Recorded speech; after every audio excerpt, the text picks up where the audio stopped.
Salut et bienvenue dans cette expression internétique. Si vous préférez dans l'autre sens, ça donne éthique interne.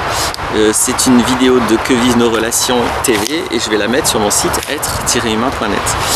Le thème aujourd'hui, ça va un peu être une redite, mais c'est le sujet de la valorisation. J'avais déjà fait il y a quelques temps maintenant une vidéo assez longue sur la valorisation, sur la dévalorisation. Donc oui, sur la valorisation, comment sortir de la dévalorisation.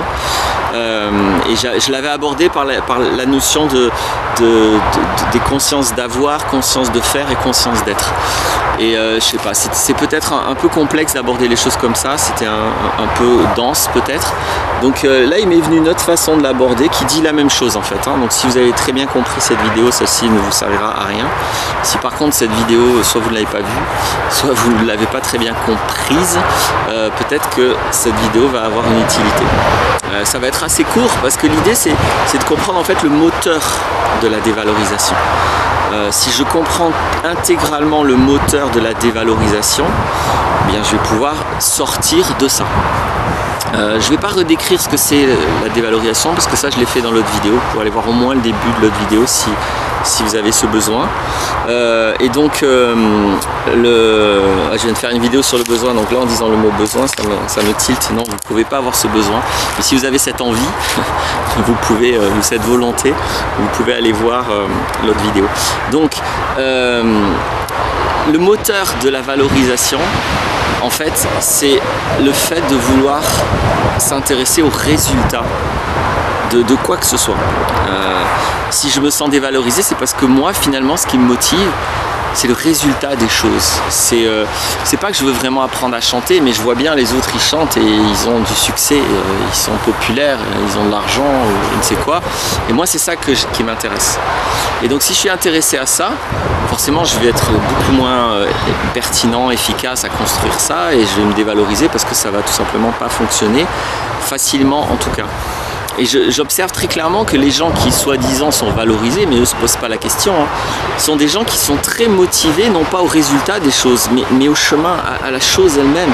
Ils sont à fond avec quelque chose, ça les éclate, et ils y passent des heures, et ils y mettent tout l'effort, et tout l'investissement, et toute la mobilisation nécessaire. Et c'est pas le résultat de chanter, ou de savoir programmer un ordinateur, ou de telle étude, ou peu importe, quelle que soit l'expérience, la compétence humaine, c'est pas le résultat qui compte pour eux, c'est juste ça les éclate ce truc et ils y vont à fond. Évidemment ils deviennent bons puisqu'ils font tout ce qu'il faut pour, ils mettent en place l'expérience d'apprentissage qui est indispensable pour devenir plus compétent, pour devenir meilleur, pour devenir plus ceci, plus cela. Alors que quand je suis mobilisé vers le résultat des choses, parce que je l'ai vu, j'ai vu lui, il fait ça, il a ça, et moi c'est ça qui m'intéresse. Donc vous voyez, je suis intéressé par les résultats seulement, mais c'est pas le bon investissement, et ça va très rarement fonctionner. Et du coup, c'est ça le moteur de la dévalorisation, parce que je ne respecte pas le phénomène de l'apprentissage. Le phénomène de l'apprentissage, c'est pas de vouloir avoir juste les résultats. Apprendre, c'est apprendre. Faire du vélo, c'est pour faire du vélo. C'est pas les résultats que j'imagine si je savais faire du vélo qui vont me mobiliser.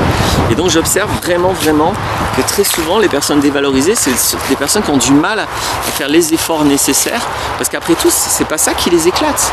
Mais elles sont mobilisées, elles ont l'envie des résultats qu'elles supposent de ça. Et c'est jamais quelque chose de consciencieux, je vais le dire au moins comme ça. Après, dans le monde où on est, c'est sûr que voilà, si vous voulez juste être populaire, c'est vrai qu'on observe de plus en plus, c'est pas forcément nécessaire dans notre société d'être compétent comme artiste. Voilà. Si vous voulez être politicien, c'est pas forcément nécessaire d'être compétent en termes de politique au sens noble des choses. Donc c'est vrai que nous avons une société qui a galvaudé beaucoup de choses et finalement cette notion d'avoir et cette notion de résultat, parfois elle fonctionne. Mais je pense que du point de vue de la valorisation, de la dévalorisation, c'est pareil. Parce que la personne qui est un imposteur, finalement, parce que ça s'appelle de l'imposture, ben, elle le vit qu'elle est un imposteur. Les autres, peut-être, ne le voient pas. Donc, comme tout imposteur qui a du succès, il va vivre les bénéfices de son imposture, mais lui sait que c'est une imposture. Donc sur le plan profond, il ne peut pas y avoir de valorisation. Donc même quand on arrive à construire un semblant de succès sur les apparences, c'est pas le sujet de cette vidéo. Moi je parlais vraiment de se sentir valorisé intérieurement, et plus que ça, c'est sentir que la question de la valorisation n'est pas une question.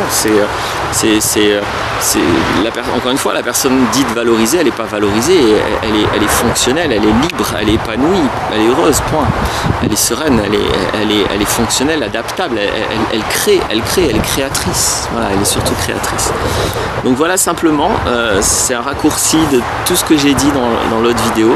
J'espère que ça pourra aider, parce que je me dis, si on comprend bien le moteur de la dévalorisation, on peut en sortir. Après, donc, il s'agit de voir qu'est-ce qui va vous motiver vraiment, non pas sur les résultats des choses, mais sur le chemin. Voyez quel chemin vous intéresse. Ne cherchez pas quelle est la destination qui vous intéresse. Voici comment on pourrait résumer les choses. Je vous remercie d'avoir écouté, j'espère que ça aidera. Au revoir.